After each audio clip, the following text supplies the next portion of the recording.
It's unscientific for politicians and intelligence officers to single-handedly investigate the COVID-19 origins within 90 days.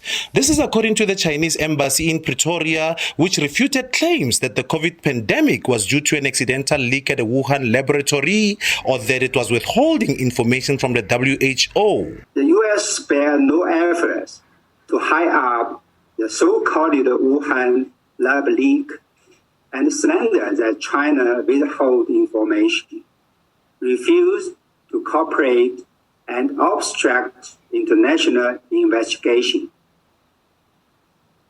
Those U.S. slanders have low grounds. The U.S. side is blatantly telling lies.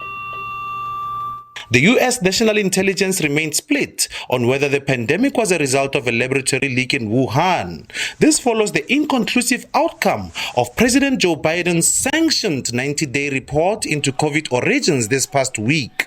The report came back inconclusive but debunked claims that COVID was a biological weapon developed at a lab by the Chinese government.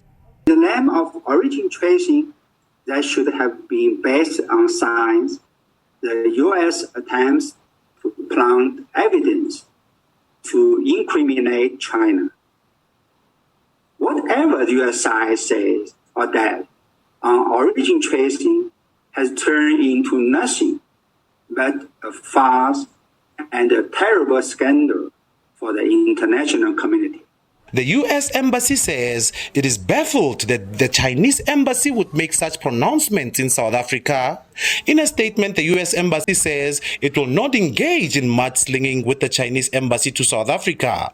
The World Health Organization had not responded to correspondence by the time of broadcast. Offenses Timo, SABC News, Pretoria.